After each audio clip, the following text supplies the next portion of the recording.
Et Tiba répondit au roi, il est dans la maison de Makir, fils d'Amiel, à Lodébar.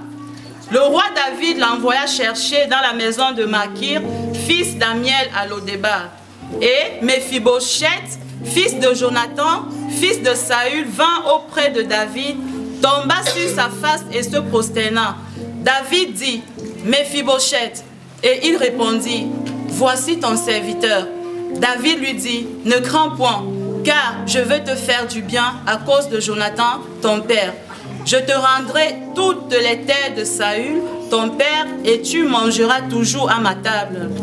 Il se prosterna et dit, qu'est ton serviteur pour que tu regardes un chien mort tel que moi?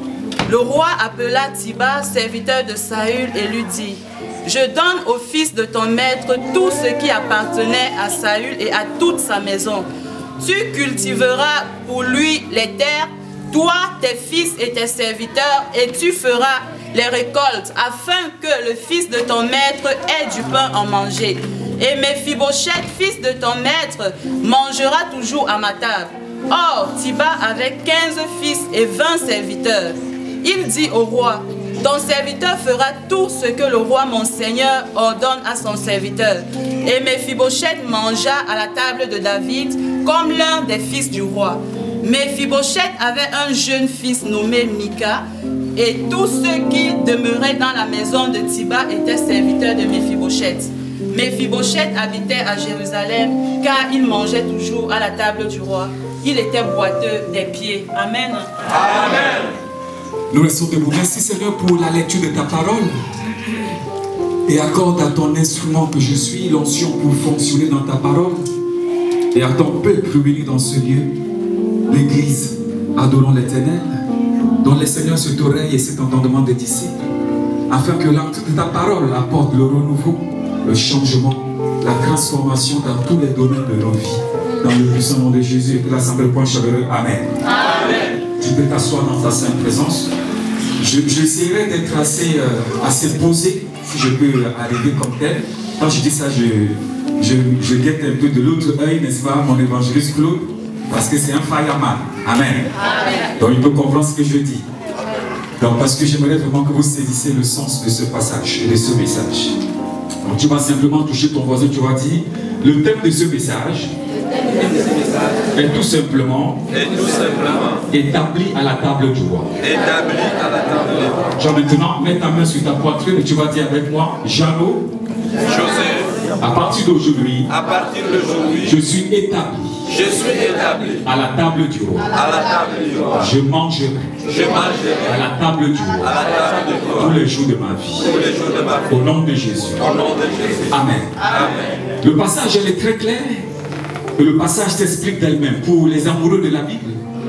Et ceux qui, n'est-ce pas, aiment lire l'Ancien Testament, vous connaissez très bien cette histoire de David et Jonathan.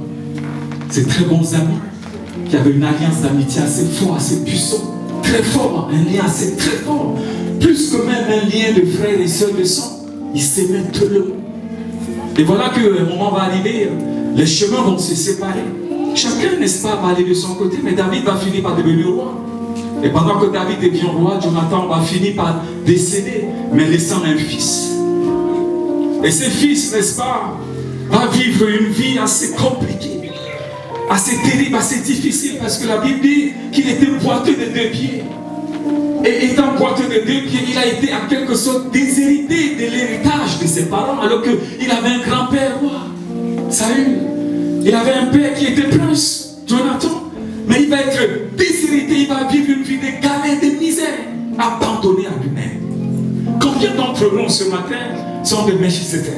Combien d'entre nous ce matin sont, n'est-ce pas, ce jeune homme? Combien d'entre nous, au début même de cette année 2019, nous avions eu de l'espoir, nous avions eu, n'est-ce pas, des prophéties, nous avions eu confiance que le Seigneur va agir, que le Seigneur va manifester sa gloire dans notre vie au courant de cette année. Mais nous nous sentons isolés, seuls, abandonnés en nous-mêmes, sachant que nous ne sommes pas n'importe qui. Nous descendons d'une famille assez importante. Nous avions confessé le nom du Seigneur. Christ est notre parole spirituelle. Christ est notre héritage spirituel. Mais nous ne vivons pas cet héritage. Nous ne vivons pas cette chose. Le thème de ce message, ou le thème, n'est-ce pas, de cette pensée du Seigneur pour l'église ce matin, c'est sois établi. Pas seulement venir à la table, mais être établi à la table. Amen. Parce qu'il y a ceux qui viennent à la table, mais ils sont passagers. C'est des étrangers. Ils viennent manger avec nous un jour, 2 jours, mais ils partent, ils ne reviendront plus. Mais ici, on parle d'être établi. David va dire à ce jeune homme, à partir d'aujourd'hui, tu mangeras pas seulement ce soir, ni demain, ni la semaine prochaine, mais tous les jours. Et c'est le message que j'ai pour toi aujourd'hui. Ne te contente pas seulement de venir de temps en temps à la table du Seigneur. Parce que quand je parle de la table, nous parlerons de la table plus tard. Parce que quand nous parlons de la table, nous parlons de l'autel. Nous parlons, n'est-ce pas, d'être réunis autour du Seigneur, être réunis autour de sa présence et bénéficier de sa grâce et de sa bonté dans nous. Il dit, je dresserai une table entre toi et tes adversaires. Somme 23. Amen. Quand on parle de table, on parle de la présence de Dieu. On parle de la puissance de Dieu. On parle d'une alliance assez forte. Parce que ce n'est pas n'importe qui qu'on invite sur notre table. Tu peux entrer chez moi, t'asseoir dans la salle à manger, sur le canapé devant les journaux en train de lire, et moi à table avec ma famille et les gens les plus proches de moi.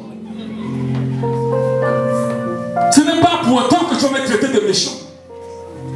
Tu t'assois avec moi à table, c'est que j'ai du respect et de l'estime pour toi. Et quand il va amener ce jeune homme jusqu'à arriver à ce stade, de lui permettre, n'est-ce pas, d'aller avec lui à table, c'est parce qu'il y a quelque chose qui s'est produit.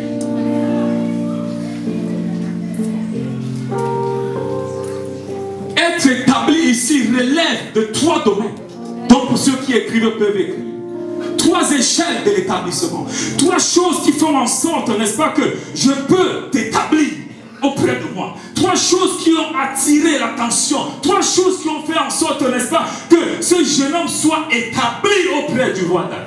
3 choses. Et David va révéler ces 3 choses dans les 2 versets clés de ce chapitre, qui est le verset, n'est-ce pas, le verset 7 et le verset 8. David va lui dire ceci. Il va dire une parole assez importante. Je relis ces versets. Il dit, David lui dit, ne crains point, car je vais te faire du bien à cause de Jonathan ton père. Je te rendrai toutes les terres de Saül, ton père. Donc Saül ici, c'est son grand-père. En quelque sorte, c'était le petit-fils de Saül. Et tu mangeras tous les jours à ma table. Verset 8. Et quand il a entendu cela, ce jeune homme, il a été tellement bouleversé dans son esprit. Il a été tellement choqué, si on peut le dire comme ça, dans un français assez brut. Il a été tellement choqué parce qu'il ne s'attendait pas à une telle chose. Au point où la Bible nous dit, il se prosternait devant le roi David. Et j'aimerais simplement nous dire ceci. C'est un mystère, maman Sylviane. Quand on veut te valoriser, quand on veut t'élever, peu importe la personne qui est devant toi, ne te sous-estime jamais. Amen. Amen. Quand le président de la République veut te médailler, ne te sous-estime jamais, même si tu es femme de ménage. Lève la tête très haut. Parce que si le président a voulu te médailler, c'est parce qu'il a vu en toi quelque chose de grand. Si le roi a voulu t'élever, c'est parce que le roi a vu en toi quelque chose de grand. Le roi t'a vu à son niveau, à sa dimension. Amen, amen. Mais la Bible nous dit, et ce jeune homme a fait ce que beaucoup d'entre nous faisons aujourd'hui. Quand Dieu veut nous bénir, mon fils, quand Dieu veut nous élever, nous regardons toujours derrière à notre famille. Ah, je viens d'une famille pauvre, je viens d'une famille misérable. Ce n'est pas moi, tu te trompes de personne. Je suis sûr que c'est vraiment moi que tu veux faire du bien. La Bible nous dit, il se prosterna. Il tomba, n'est-ce pas, devant David. Il se prosterna et dit, qu'est-ce ton serviteur pour que tu regardes un chien mort tel que moi? Vous imaginez un peu à quel point ce garçon était désespéré, dégoûté de la vie. À combien d'entre nous assis ici sont dégoûtés de la vie parce que jusqu'à maintenant tu n'es pas encore marié? Combien ont perdu espoir? Combien ont jeté n'est-ce pas, le chiffon parce que jusqu'ici n'ont pas encore trouvé le papier, jusqu'ici n'ont pas encore été régularisés? Combien jusqu'aujourd'hui, n'est-ce pas, ont abandonné parce que jusqu'ici ils ne sont pas encore, n'est-ce pas, dans un travail parce qu'ils sont toujours au chômage? Bien aimé, ne regarde pas pas ce que tu es aujourd'hui. Ne regarde pas ton handicap pour compter à ton évaluation, mais regarde simplement à ce que Dieu t'a dit. Quand c'est le temps de Dieu qui arrive, maman, quand c'est l'heure de Dieu qui arrive, maman, tes prières que tu as faites depuis des années, ces prières marcheront aujourd'hui pour toi. Tu n'auras plus besoin de faire. Ce n'est pas ce jeune homme qui est allé vers le roi, mais c'est le roi qui est resté chez lui et quelque chose l'a piqué. On dit chez nous comme ça en Afrique, la chose il allait piquer.